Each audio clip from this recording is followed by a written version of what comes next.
this city has to pay the Muslims for making them follow the same rules everybody else has to follow. Folks, we've got some more bills to pay, not play. Stay with us. We'll be right back. They need other high-powered weapons that military people use to kill in close combat? I don't think so. So I come from a different place than you do. I respect your views. I ask you to respect my views. Mr. Chairman, nobody doubts her sincerity or her passion. And yet at the same time, I would note that she chose not to answer the question that I asked, which is, in her judgment, would it be consistent with the Constitution for Congress to specify which books are permitted and which books are not, and to use the specific number? The answer is obvious. No. You are listening to War. We are America Ready.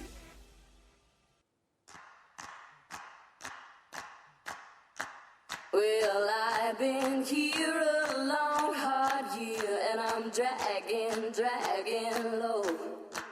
I got crocodile tears falling in my beers, and it's you who's made me so.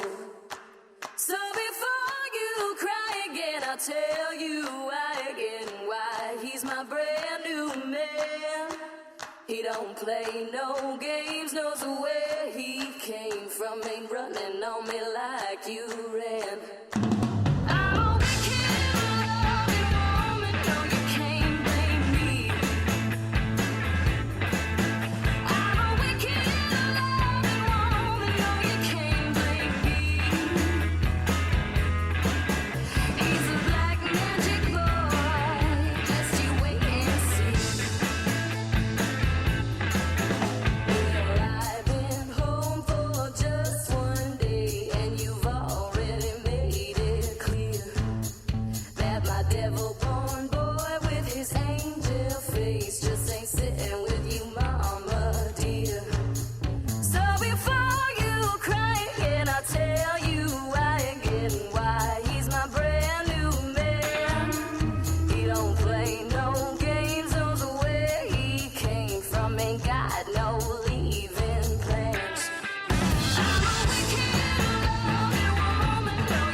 Tom O'Halloran has a not-so-common core spelling lesson for the Obama administration.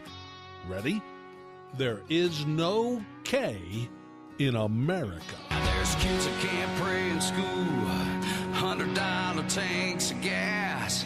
I can tell you right now, this country ain't supposed to be like that. No, that ain't my America. That ain't this country's roots. You wanna slam, hold on to Sam, but I ain't letting you. Yeah, I'm mad as hell, and you know I still bleed red, white, and blue. They ain't us, and that ain't my America. Oh no, that ain't my America. No, no. And welcome back. This is the Thursday night edition of the Patriot Radio Show, and I am your host, Tom O'Halloran. Another couple of stories on the military. As you know, Obama did away with don't ask, don't tell. Back in the day when I was in the military, if you were gay, you were thrown out, period, end of story. Bill Clinton came into office. He said, don't ask, don't tell. We won't ask you if you're gay. You don't tell us. As long as we don't know, you can stay. Obama came in and threw that out and just says, I don't care.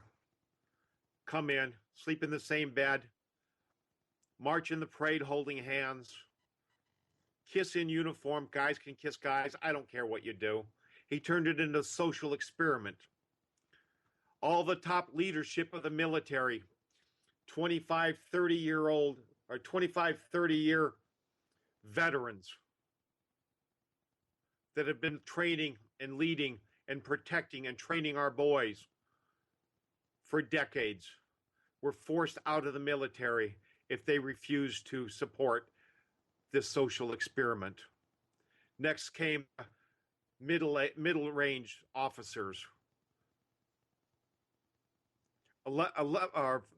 580 mid-range officers were forced out of their jobs over the last year and a half. And the junior officers, 1,100 of them were reduced from the roles, largely for objecting to the military being turned into a social experiment. What's happened because of this policy? A once unheard of statistic has popped up. Male rape. Over 10,000 cases of it last year alone. 4% of the women in the military have reported sexual abuse and or rape. Only 1% of the men. But because men are such greater number, there have been over 10,000 incidents of male rape in the last year alone, while the numbers are about 7,500 women that are being raped. Now, I'm not saying male rape is any worse than female rape, but it's 10,000 rapes that never existed before, because if you raped another man, you were immediately discharged with a bad conduct discharge. The United States military is supposed to be a feared fighting force, not a social experiment. Before this kind of a change could be put into effect, one question needs to be asked, and pretty much only one question. Will doing this make the military a stronger fighting force? And if it's not a resounding yes, then the answer should be no. The answer should be no. Survey of 2,300 active duty troops right now found morale has been sharply declining in the last 5 years. And most servicemen and servicewomen believe things will only get worse when it comes to their quality of life.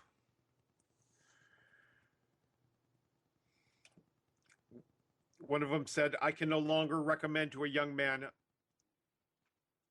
join the military, and that's simply because of the leadership.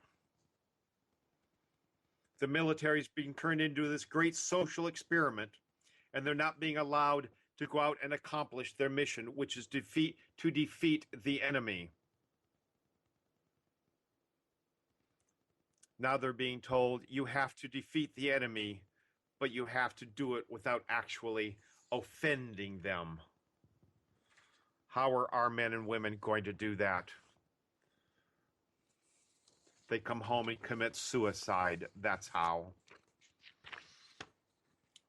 And we're still allowing Muslims to join the military. When are we going to learn about this? When are we going to realize this is not working? The military oath states, I do solemnly swear that I will uphold and defend the Constitution of the United States against all enemies, foreign and domestic, and that I will bear faith and allegiance to the same. How can you do this if you're a Muslim when you hold Sharia law, the law of Islam, above all others? Islamic law takes second place to nothing. Islam is a complete totalitarian system cloaked in a religion, which makes it easy to get into our Western culture. But time and time again, we've had these so-called moderate Muslims working alongside our soldiers, working on military bases as civilians alongside our soldiers. They're moderate until they radicalize. Hassan Akbar, who turned on fellow soldiers, killing 2 and wounding 15 in 2003. Hassan Nidal, who murdered 14 and wounded 30 in Fort Hood in 2009. And Nasser Abado, near Fort Hood, arrested with an unregistered firearm and plans to attack a restaurant frequented by soldiers. Then there's Mustafa Ahmed Awad in Yorktown, Virginia, working on a naval base, planning on selling documents, secret documents on a carrier that we were building. Muslims have allegiance only to Islam, to nothing else. The Quran itself states, maketh none to share in his government.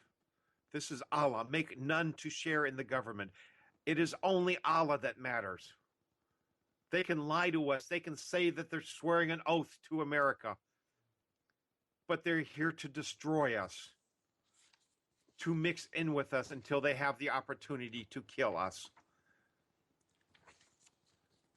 And we should flush them all out of the service, out of any government office where they have secret clearances, off of any Navy base when they're around our military.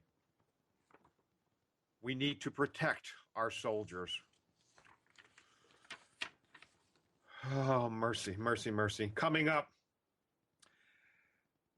Wednesday, the White House Summit on Early Education is going to unveil nearly $1 billion in new investments, quote, investments, new spending to expand access to high-quality early childhood education for 3-year-olds.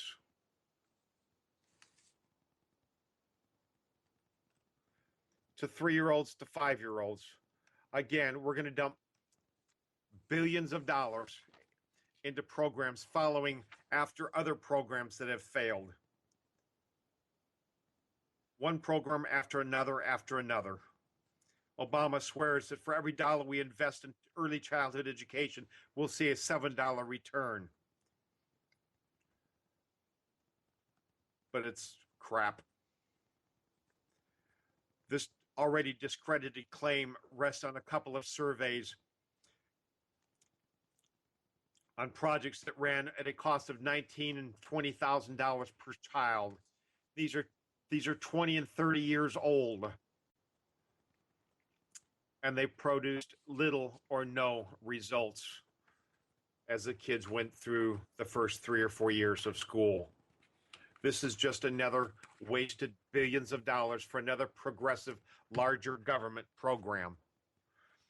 We need to get these new Republicans that are going into office to stand up and stop this crap. My friends, have a blessed weekend. Good night, America. God bless you and yours. This is Tom O'Halloran. I'm out.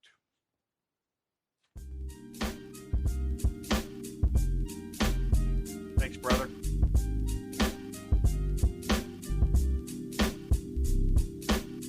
At night I close my eyes, drift off and fantasize and dream of you, of you. But when the lights go down